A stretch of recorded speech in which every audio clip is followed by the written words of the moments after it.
Okay, hello everyone. Hopefully the sound is working okay. I've actually turned my mic on to start with today.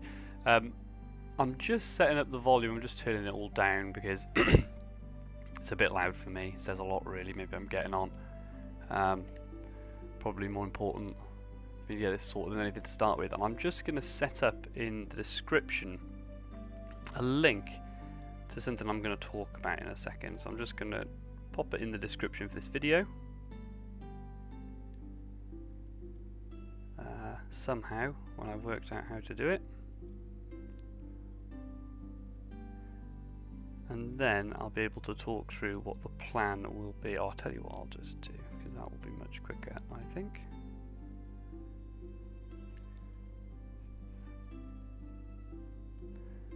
There must be, and I'm sure there is, a much quicker way of getting this set up than what I'm doing right now, but we'll get going, and then once we've got going, we can worry about getting good, or we can focus on how to make things work. So that should now be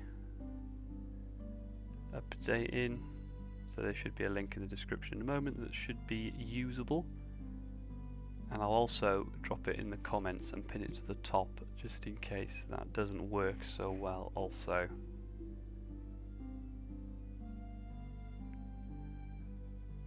Eventually. Hello, hi to Layla.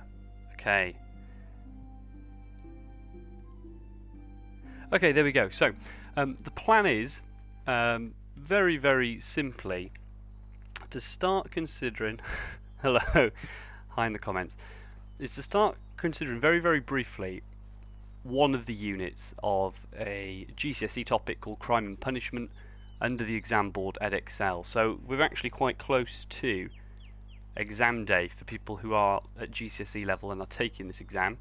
The exam date for this year for this paper 1 it's called, is the 18th of May, which is 2 weeks today I believe. So what we're going to do, I've just loaded up here, this game is called Medieval Dynasty, and I've probably played, I would say, an hour of it, and it seems fine, it seems alright, but basically the basic premise is you build your own town, or you build your own village in, well, it's not medieval England, but in the medieval era. So we're in the medieval era, we're between 1000 and 1500, and we're going to start exploring this a little bit and thinking about how crime and punishment was administered at this time in English history or British history. What you see now is this is my village. This is actually my village. I haven't got a name for it yet, so it's all brand new. Look, I've got a well, and I've built 2 houses, and the plan today is just to build some more houses, and then I want to get some villagers who can come and live here and do some jobs for me, because I'm getting a bit fed up, to be honest, of having to dig up the trees, these stumps, and having to chop down trees on my own, so I'm going to try and get some help later. I also believe you can get a wife on this game, so I might try that too at some point. But that's the plan. Basically, we'll spend half an hour, 45 minutes or so, just thinking about some of the key ideas from the course, and hopefully we can revise this unit entirely. Now, I have set up, for those of you who are revising for an exam, and you don't want to just watch and listen, but you want to write something down and take notes, or you want to collate the information we're going through, I have put in the comments, and I think I've pinned it to the top, although maybe I haven't, because let's just check. I think I have, yeah. And I've put in the description the link to a document which you can download to your laptop or computer or whatever, and then you can edit it yourself. The first video I did in this series, we introduced the key ideas here, and we just looked at the key questions that if you can get your head around, and you can understand, and you can answer for each unit in the course, you'll be in a really good place to sit your paper. So, for now, what I'm going to do is, because I need to build some houses, I'm just going to chop some trees down while I explain that, and then we'll start looking at medieval England in a bit more detail. So, if you download the document, you'll see there's a table. Left-hand column is simply just says okay, see ya. The left-hand column just says key questions. Now the key questions are there are 4 of them, and they basically will help you frame the entire course. First one is who is in charge, or who makes the law, because whoever makes the law basically decides what a crime is. The second question is what types of crime were particularly prominent in a given period. The third question is whose job is it to enforce the law anyway? And the fourth question is how do you punish people who break the law? What do you actually do with people when they break the law? How are they treated? I've got too many logs, so we're going to have to drop some off. Now, it's worth saying, with medieval England, it covers 500 years of the course, right? 1000 to 1500. And it is worth highlighting, actually, like as I'm working through this and just talking through some of this. If you have questions or any, comments about anything that's been said, any corrections even, it's really helpful to drop them in the comments, and then we can focus basically on what people need to focus on. This video will record automatically, so you don't have to watch it live in order to get most of the info, but in order to make the most of it, it's probably worthwhile asking questions whilst we work through it. So with medieval England, we're covering 500 years, 1000 to 1500, but that period we break down into 3 different sections. So there's Anglo-Saxon England, which doesn't last very long in the grand scheme of things. It only lasts, I'm going to build a house, I think. Well, we'll carry on with our row of houses over here, actually. So Anglo-Saxon England lasts from 1000 to 1066. And then there's Norman England after the Norman conquest takes place between 1066 and about 1200, basically the 11th, 12th century. And then we have a period called the Later Middle Ages, and the Later Middle Ages covers up until the end of this particular unit, so up until 1500. Now, generally speaking, if you were, I don't know why this isn't just, or there's a building limit, well that's not very good, I'll have to get some more people to help me. Now, generally, if you were to look at the first question, so in the table I've put up, medieval England is the second column. The key questions are on the side. Who's in charge or who makes the law in medieval England? Well, generally speaking, the person who makes the law is the king or the queen. Now, at this time in English history, there's the church is really influential. The king and queen are largely influenced by the church and the Christian religion, but the king or queen, generally speaking, they are the people who make the law. They are the people who define crime at this given time. Now, what's tricky with that and the idea of crime is that obviously this changes. If a king or a queen comes in and redefines the law or introduces a new law, then what counts as a crime changes. Oh, I thought that was a bit bigger than it actually was then.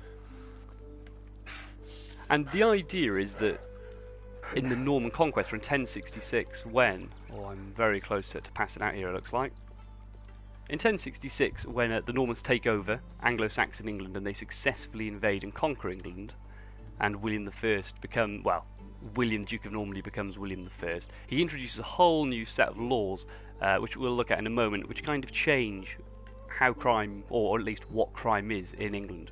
So if we do think about that, if we think about the second question, what types of crime are prominent in each era, and we start with Anglo-Saxon England, kind of like with every single period that we'll look at today, crimes that are often common, murder, petty theft. In Anglo-Saxon England, we're headed to a little medieval village here to try and get some more supplies. You'll see a little medieval village. Most people in Anglo-Saxon England and medieval England lived in communities like the one you see here. The population of about 2 million people in 1000, and 90% of them live in communities like this.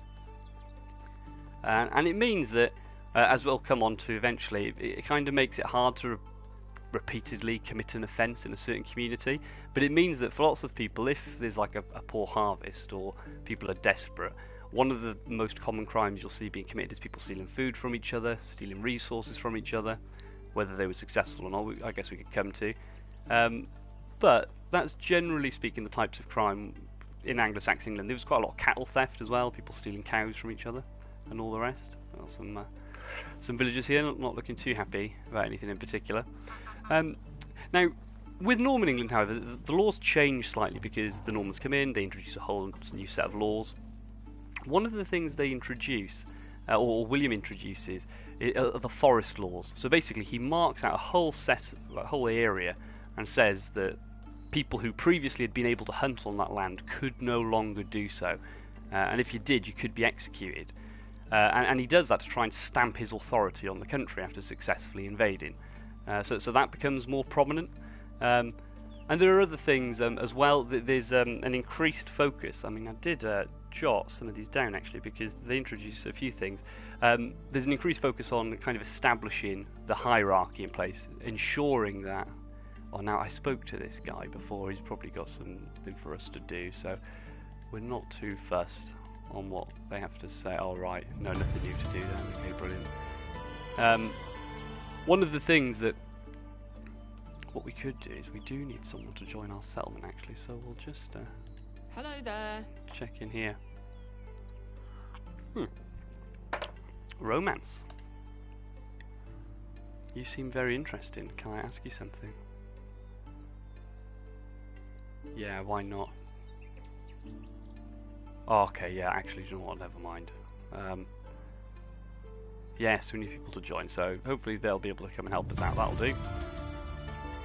So, basically, the Normans, they're really focused, they're really interested in establishing their authority in England. So, lots of the laws introduced revolve around that. So, you have the forest laws. There's also a different type of punishment. We'll come to the punishment aspect later, but murdrum fines are introduced, which basically states that if you attack or kill a Norman and you're an Anglo-Saxon, the punishment for your entire community is harsher than it would be if someone else had been murdered. And there are all sorts of rebellions that are put down as well. Makes sense. You know, people are trying to rebel against the new people in charge. They go in pretty harsh and introduce laws to try and stop that. It does make a lot of sense. Now I'm just trying to keep an eye here because I'm nearly running out. I think I'll need to eat something here. So I'm still trying to get the hang of exactly what I'm supposed to be doing. But oh, I'll tell you what. Whilst we're here, we'll go buy some from someone.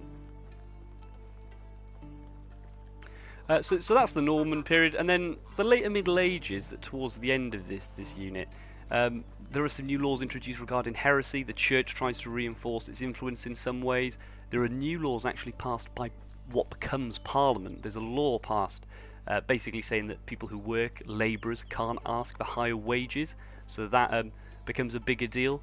And even though the king is most prominent throughout this unit, or the king or queen, the church is heavily influential, but Parliament also starts to develop, and later on in further streams, and we'll look at that. Hello there. We need to buy some food never disappoint. at least. So I mean, this game here, it's all right actually. If you're into, I guess, survival games and all the rest. It's kind of like the Forest, if you've played the Forest. I mean, the big difference there is that you don't have cannibals running around trying to hit you or kill you, so that's pretty good, I guess. It makes it a little bit more chilled than it otherwise would be. But then there are a few things that are much better in the Forest in terms of getting around. It's a bit more obvious what you're supposed to be doing. But in future streams, when we look at this period where Parliament comes into its own, there are other games that we'll play that are set in better time periods that are more appropriate. But that should do. So we'll eat what we've just bought. Okay. Absolutely did nothing. That little yellow bar on the bottom is supposed to show what I've eaten. Absolutely useless. Still going to be starving, but we should be fine. We'll see actually if we can hunt something, shall we? And that might help us out. Now, with these two things, so we've looked at who's in charge, we've looked at some of the new laws introduced and what were prominent at different points in time. The next thing we need to consider really is how the law was enforced in these areas, how the law was enforced. So we'll come on to that now. I'm just having a quick scan to see, right, there's no questions or anything in the comments, which is fine. And I can check in after this is kind of recorded and gone up and it's not live anymore to see if there are further ones to respond to. But if you do have any, please do put them in. It can be about anything actually, because the purpose of this is to try and be useful to those who can access it at the time. But yeah, I'm just trying to see. There's nothing here. Oh, right, okay. Carefully. I mean, yes, when I did put an hour into it yesterday, I did attack a skunk, and then it basically just ran at me with the spear hanging out of its head, which was a bit odd. I don't know if that's what's supposed to have happened. I'm going to have to be a bit slower, aren't I? Oh, there are traps, so we'll set a trap. Aha. Oh, put one right. A trap limit exceeded. That's ridiculous. I've only got one trap. But anyway, so the next thing really, we've considered who's in charge, who makes the law, we've considered what types of crime were prominent across periods and sort of analysed why. The third thing we'll need to consider really, in terms of understanding medieval England, there's my settlement, is how is the law enforced anyway? Who is actually in charge of making sure that if a law is broken or someone does something they shouldn't, that someone does something about it? Now, in modern day England, it's the police. Yeah, if something happens and you're not happy and a crime has been committed, people don't really do much themselves about it. They pass it on to someone else, and then all that happens from there on is the police generally come out and speak with you and try and do something about it, generally. So basically nowadays people just pass on to the police if they're unhappy about something, or not just unhappy about something, if they think a crime has been committed and something needs to be done about it. That was not the case in this period that we are looking at now, at all actually. Where's my well? Because I'm running out of water. There we go. In this period, in medieval England, there was this idea of collective responsibility. The whole community were responsible individually, or collectively, for making sure that individuals were safe. So if there was something that happened in the community, there was a system built in that meant that everyone was responsible for trying to respond to it.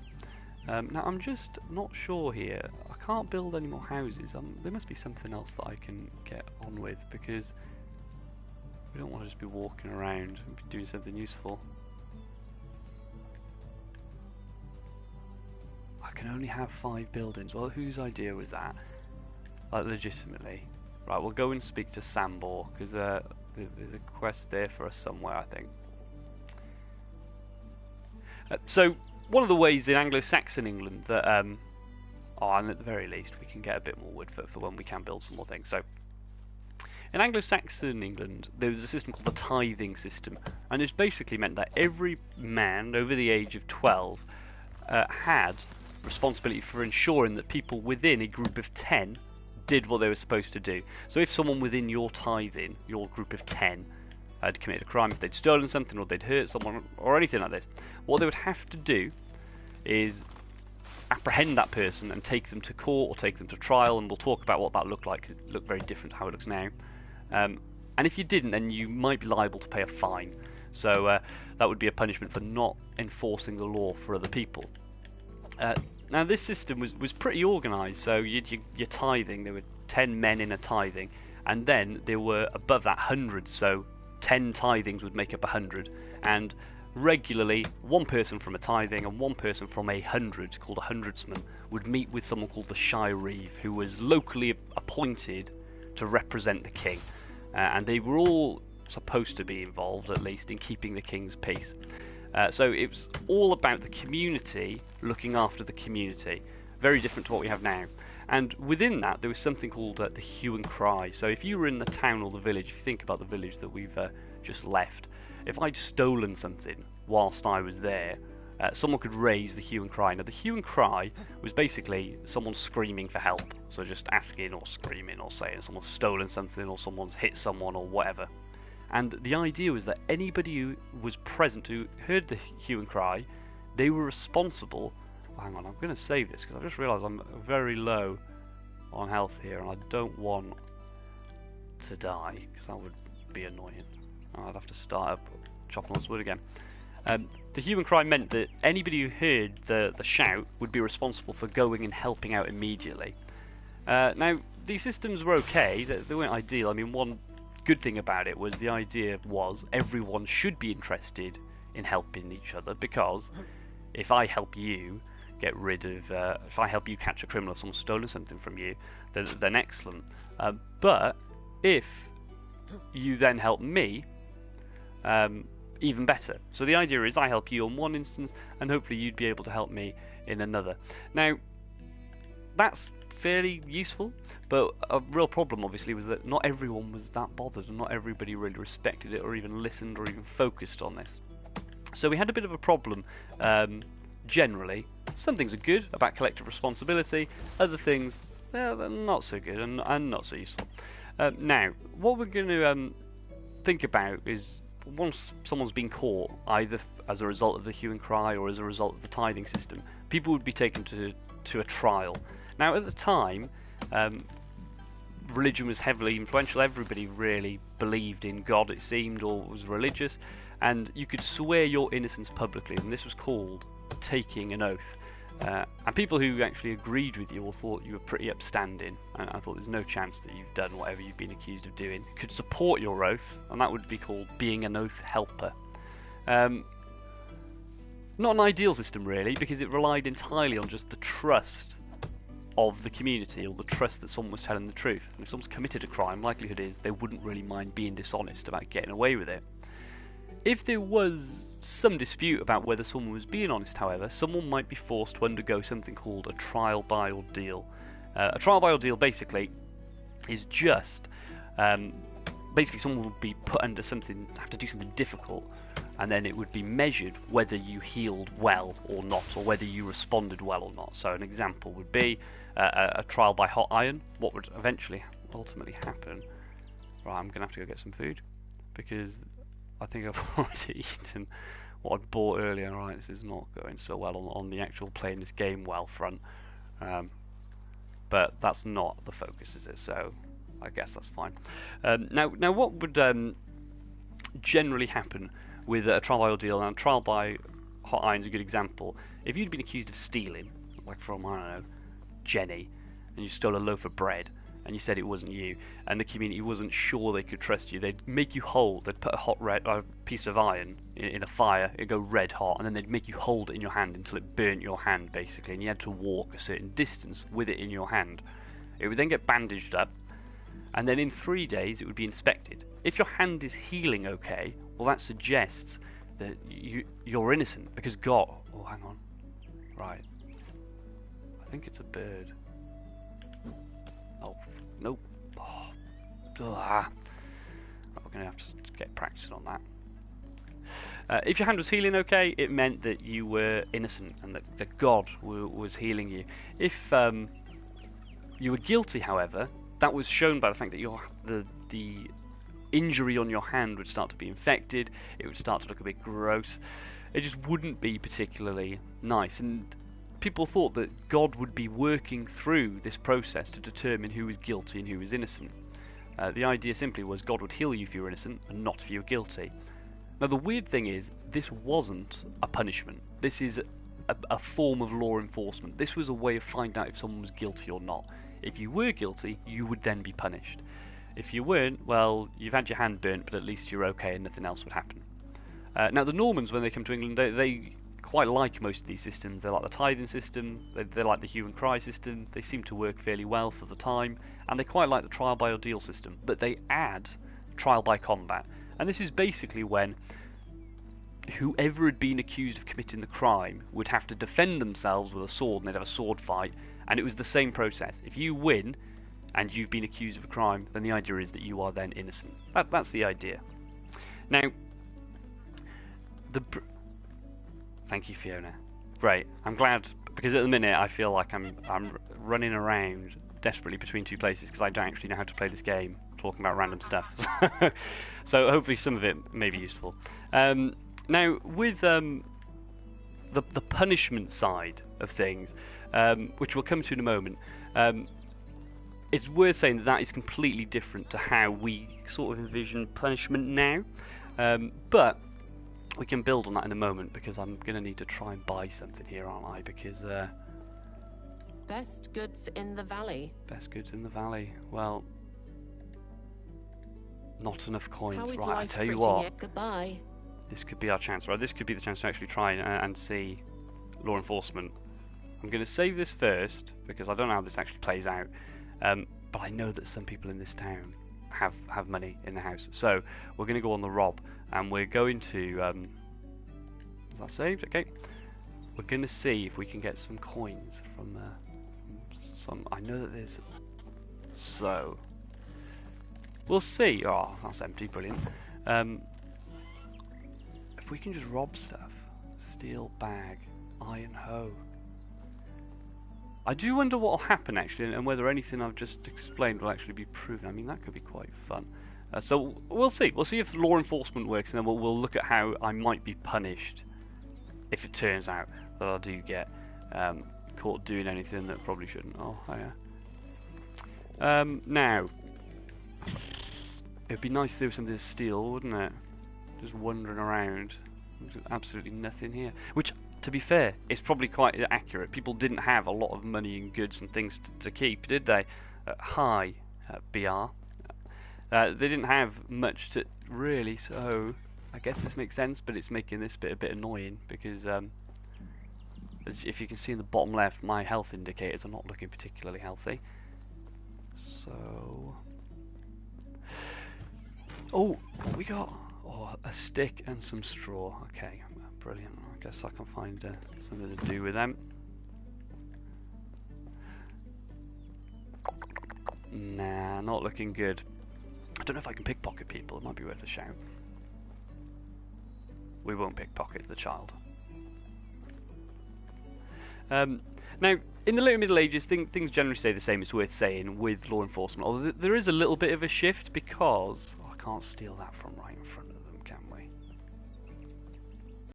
Ben. Hi, Amelia.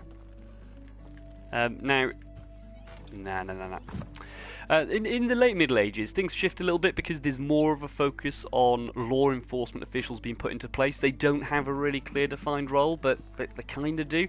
So coroners are introduced at the end of the 1100s, at the end of the 12th century, and their job is to, if there's a suspicious crime or like a suspicious murder and it's not really clear what's happened, a coroner would go and investigate that. Certain knights were put into position as keepers of the peace. That role would eventually to develop him. Oh, hang on. Right, let's see. Oh, there's some coins. Right, 5 coins and some salt. My reputation's been damaged, apparently. Let's see what they do about it, though. Maybe this is... Oh. Okay, right, not realistic. In real life, you wouldn't just have, like, your reputation... Well, we'll come on to it. So, keepers of the peace are established, new law enforcement officials, so on and so forth in the later Middle Ages. Now, let's go on to punishment. Now, what should really have happened there, because I've literally robbed that guy in front of him, what should have happened is he should have called for help, raised the hue and cry, and then either this guy and that guy down there, they should really have kind of chased me and caught me and either put me under a trial by ordeal or just found me guilty. And then what would happen in theory is in Anglo-Saxon England, I'd probably, if I was a repeat offender, probably have my hand chopped off. You know, if depending on the crime committed, you could be hung. That was the most common type of execution in Anglo-Saxon England. And then in Norman England, it'd be pretty similar. I might be mutilated in some way. I might be whipped. You know, could well be executed. Oh, I died. Oh, okay, right. Don't know how far back that's getting it right. Oh, okay. From when I started going on the rob, so I guess I can have another go at that. I'm just having a quick check in comments. Okay, what game is this? This game is called Medieval Dynasty. It's alright, like it is alright. I mean, I mentioned earlier, it's kind of like The Forest, if you've played that, but it's set in the medieval period, and there's no one trying to kill you randomly, which is perfect for this sort of thing, like just talking about stuff over the top and just trying to talk about the period. But in terms of actually playing, it's not as fun. I mean, let's be honest, one of the things that is quite fun about The Forest is that you've kind of got to set up traps to keep yourself safe. There's none of that here, but that's fine. I'm a bit lost at the minute about what I'm supposed to do because I'm on my building limit. Can't build anything else. All I've been doing is chopping wood and trying to rob people, but whatever. Now, in Anglo-Saxon England anyway, I might be hung if it depended on the offence. I might be whipped. In Norman England, it would largely be the same, although the types of things and I could be punished for would be different. Although a real change actually between showing change in continuity, some things remain the same and some things changing. In Anglo-Saxon England, what would generally happen? There was this thing called the Wergild or the Vergild. It was a fine that you would have to pay to the person you had injured. So if I injured someone, let's say I got in a fight with someone and I won, which is extremely likely, of course, and I say injured their thumb, and they couldn't work for a set period of time, I'd have to pay that person a certain amount of money. If I'd killed someone, I'd have to pay their family a certain amount of money, the victim's family. And that was how things worked in Anglo-Saxon England. When the Normans come in, they change this slightly. They keep the fine aspect in place, and it's worth saying that the fine, the were guild, had been introduced to stop a previous system, which involved that if I killed one of your family members, in theory, you were then able to kill one of my family members, and so on and so forth. It was called a blood feud, and it could go on for years. The were guild was introduced this fine to stop that, and then the Normans introduced their own version of this, called the murdrum fine, when they take over. And that basically meant that if the body of a Norman was found in your area, you would have to pay a fine to the king or to the court, not to the family member or the victim themselves. And that was a bit of a shift. Can I rob that guy? Well, the thing is, right, I don't know if I can rob anyone. I've just robbed one guy in his house. He didn't do anything. Hang on. I can talk to him. Brilliant. It's nice to meet you. Yeah, you too. Could you move a little so I can rob you? Apparently not. No, apparently that doesn't work either. So answer to that is no, you can't. But so murder and fines are slightly different, but it just goes to highlight that alongside what we call corporal punishment, so yeah, I'm openly trying to, and I can't. I don't know what's in here though. Could be. I'll take the basket, and I'll take what's in it. So all that's happening, if you can see the top left, all they're doing, right? I've got a trophy at least, is just damaging my reputation, which is harsh actually. Whatever. But so in terms of Anglo-Saxon Norman England, there were fines, there was corporal punishment, which involves a physical punishment like whipping. Oh, hang on, I wonder if. Now this should be more straightforward. Yes. Right, there is no chance that goose, I'm going to say, survived that. Let me try this instead. This might help. Oh, I can buy it. I don't want to buy it. Why? I am sorry about that. This is a very realistic form of hunting, seemingly. Can't rob the goose and ducks, but there is a hunting mechanism in it, so I've just found a way to find an animal more quickly. And I have got a fire, so I've got a campfire, so now hopefully I've got something to cook. So if I actually survive long enough to get back, and I don't know if I'm going to, looking at that bottom corner, I don't know if I've got anything to even eat. I'll tell you what, we'll go make a fire. Oh no, I think... make one here. Quickly. See, this is the problem, look, it's just... oh, there we go. Campfire, here we go. It's too close to the existing village, of course it is. Of course there would be a problem. This is... it seems like this is... it was... I think it's necessary on the basis of, like, I'm literally think I'm about to die and then we're going to have another loading screen. But I do actually feel a bit cut up about the whole thing, to be quite honest. Even if it doesn't sound it. But I'm still too close. I mean, I don't think this is a great sell, I've got to be honest, for this game. Hi Lucas. Purely because... yeah, I am sorry actually, I'm very well, I've probably... Right, you see, this is the thing. I was just about to say, yeah, I was very conscious that I've set a bad precedent for the treatment of geese generally. But then, like immediately after, in the medieval England, turns out if you don't, then you will die. So, not ideal, but we'll work with it. Now, punishment for things, not killing animals, of course, but for crimes committed, were obviously varied massively. You could be fined, you could be, I feel like I've been revolving around this for hours at this stage, you could be whipped, you could be put in the stocks. Basically you're put out in public and put in like a wooden frame publicly so people can see you and laugh at you, or you would be executed. Most of these things would happen in public, and generally speaking that's the rule across medieval England. Most of the punishments were brutal, they were cold, they were in public. There is a really brutal punishment that's introduced right at the end in the later Middle Ages to basically counteract some new rebellions that are starting up, and it's called Burn the Village Down. This is getting out of hand. I'm really regretting the incident with the goose now, because and for what it's worth, I don't think you can, but I'm not going to try. Okay. How long would you be out in the stocks for? Great question, Pablo. Wow, history-related question. That's excellent. Now, that's such a good question. I don't actually have an answer for you, Pablo. Okay, but it would likely determine on whether there was someone else about to go in, on what crime had been committed.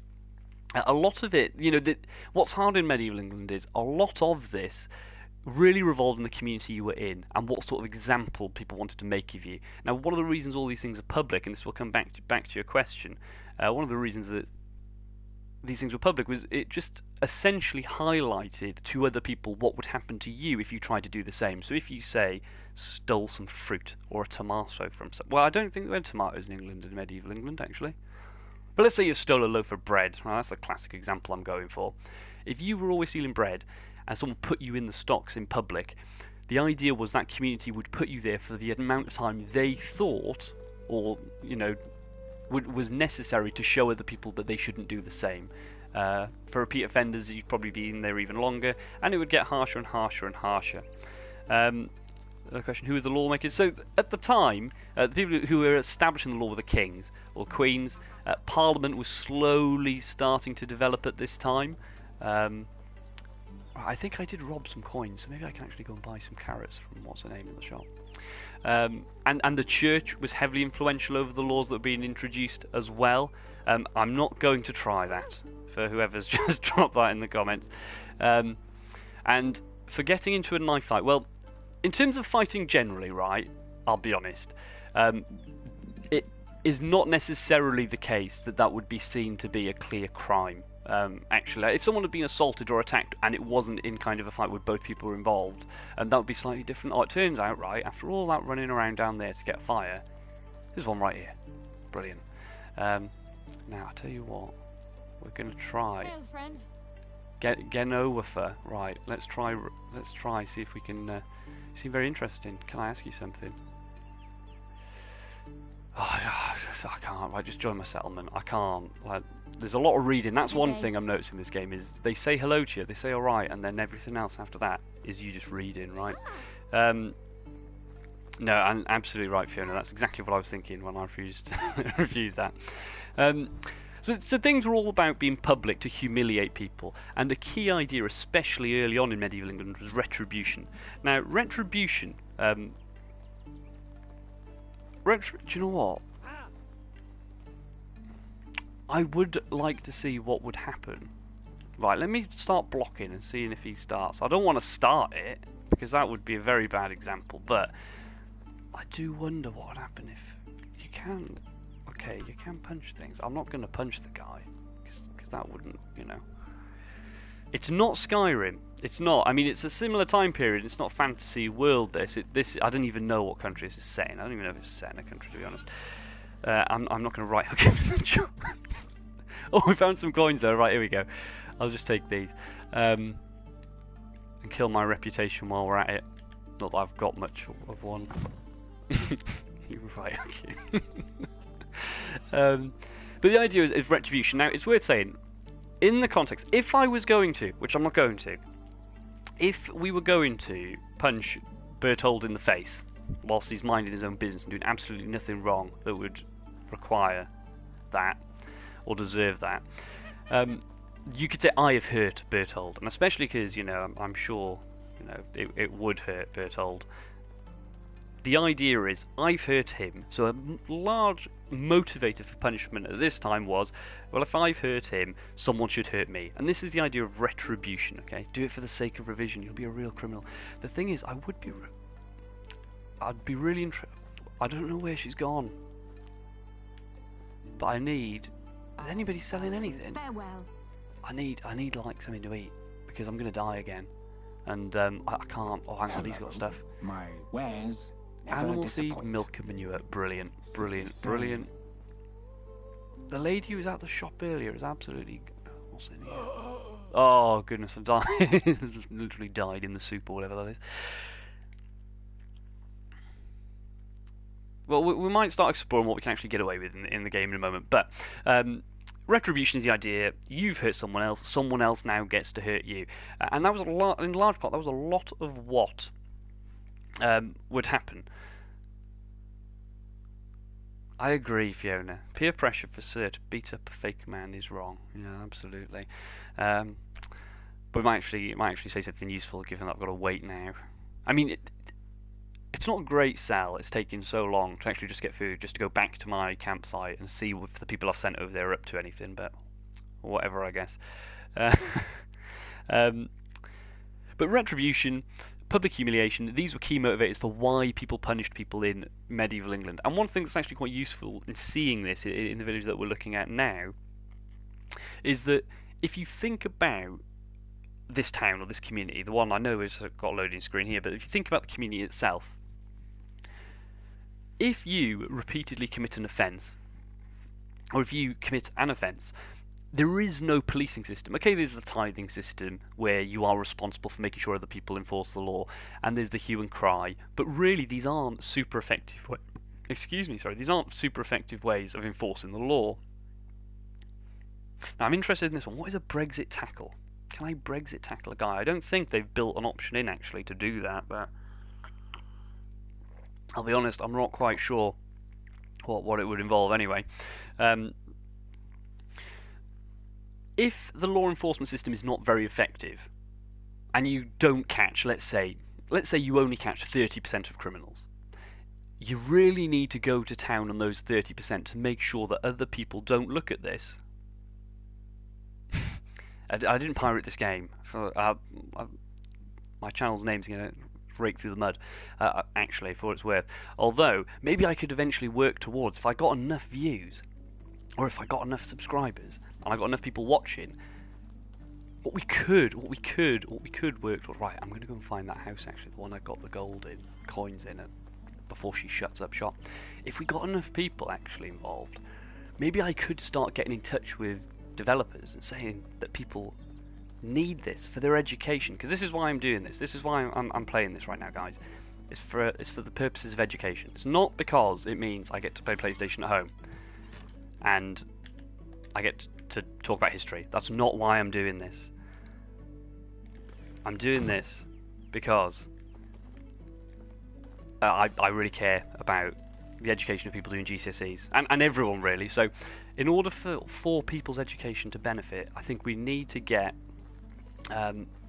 we definitely need more people to be watching next time, and we definitely need to get enough so that I can start going to developers and asking them for key codes, so I can use their game, because it's free advertising really, isn't it? Especially if they've built a pretty decent world like this one.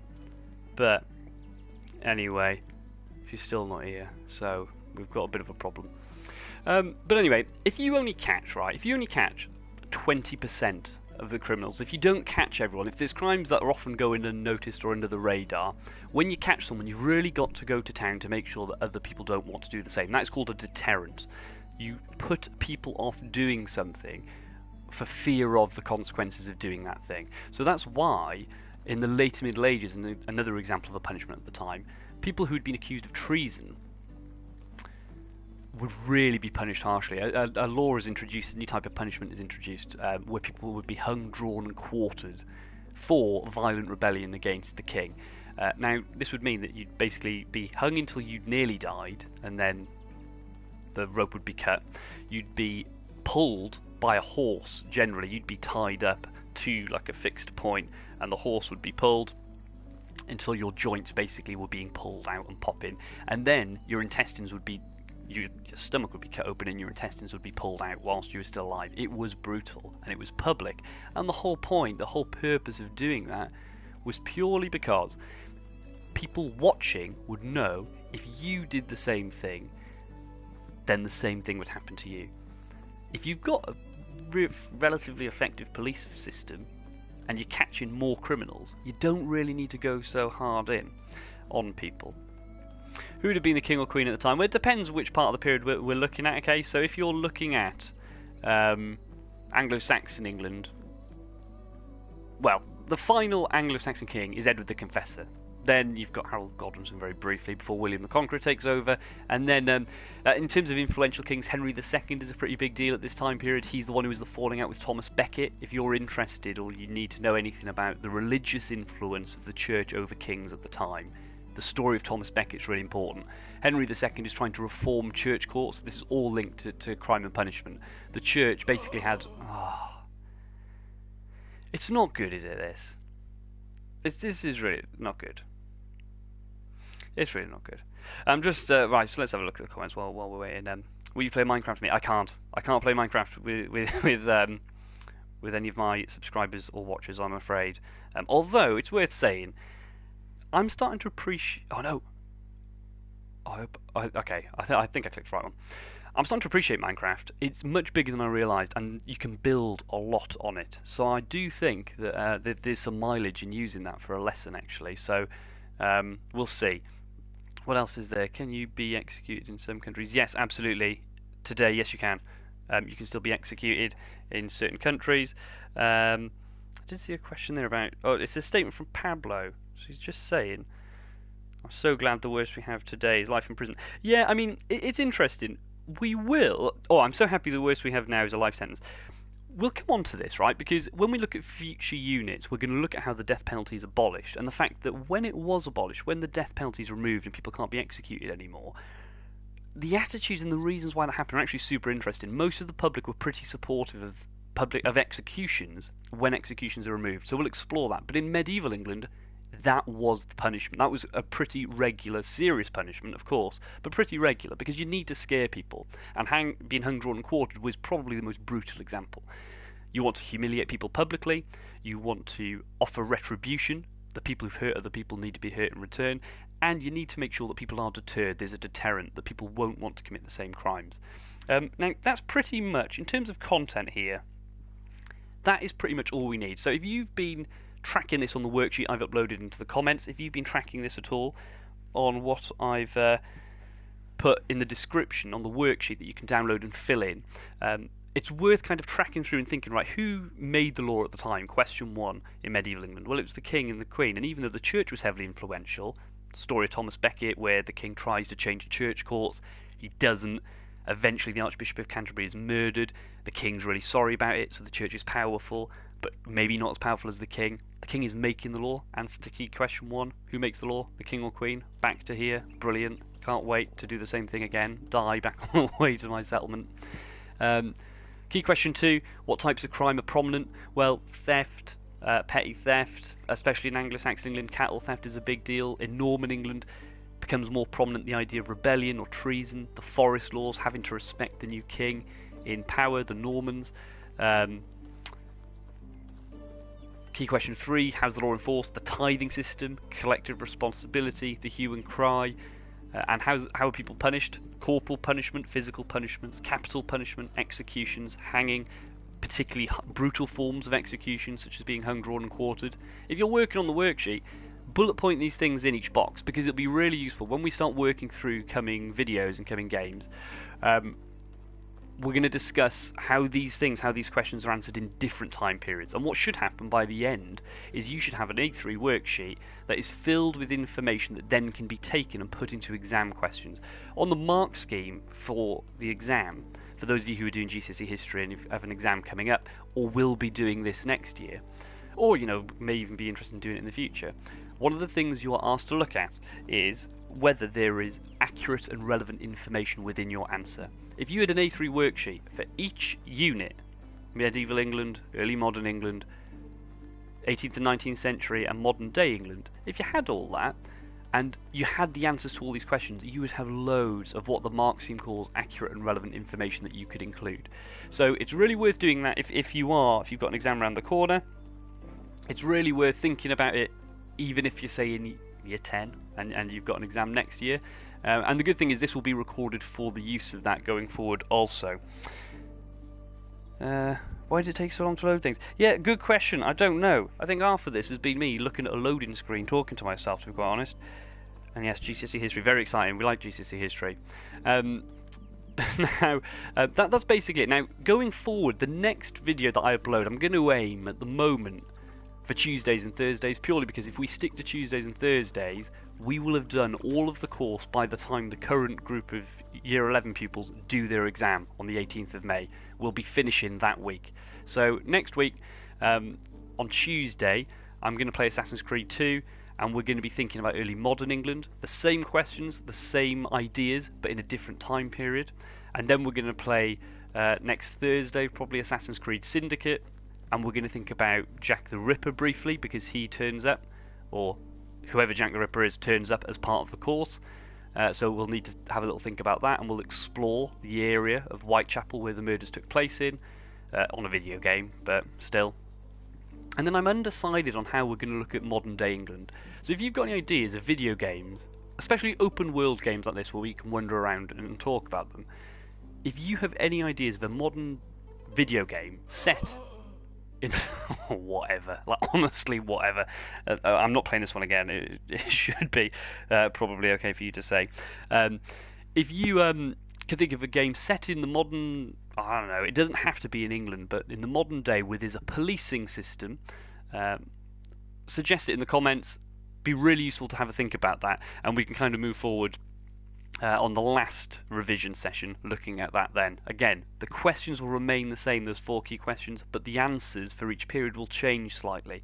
So we'll work our way through, and we're going to be covering about 1,000 years at this rate. So it's a lot, but broken down it should be alright. Now, just before we kind of clock off on here, I'm just having a quick look. If someone committed a crime, could they bribe their way out of punishment? In theory, yeah, sure. It depends who the person is. I mean, there's a thing. There's a thing, really, isn't there? There's a general rule that money does talk, sadly, and there are instances, if you look enough in history, where the poor and disaffected don't get the justice they probably should because whoever may have wronged them have more money. We will look a little bit at that when we look at a group of people called the Tolpuddle Martyrs who are mistreated by their employers quite seriously. It's not really about being bribed out of a punishment, but you know, it's not completely out of touch. And Fiona is absolutely right. If the people in charge are competent, absolutely not. No, exactly. No, that's a very good point. When are we playing Assassin's Creed Unity? Well, I'll put up something on my channel for that when I've decided exactly when that's going to happen. I'll put up a post and explain when that's going to be. That's on the French Revolution, so we'll do some French Revolution conversation then. And that, yeah, that. So there'll be more there. Now it's worth saying, I don't think I've said this, which I think is criminal YouTube behaviour, that you have to like, comment, subscribe. That's what you have to do. And if you hit the bell, even better, because if you hit the notification bell, guys, if you hit the notification bell, it means that your phone or your laptop or whatever will tell you when we are starting up. Now these things are fine, they'll be recorded and you can go back to them and complete work or whatever. That is fine. But what we want to be doing really is asking questions to help us understand these things better.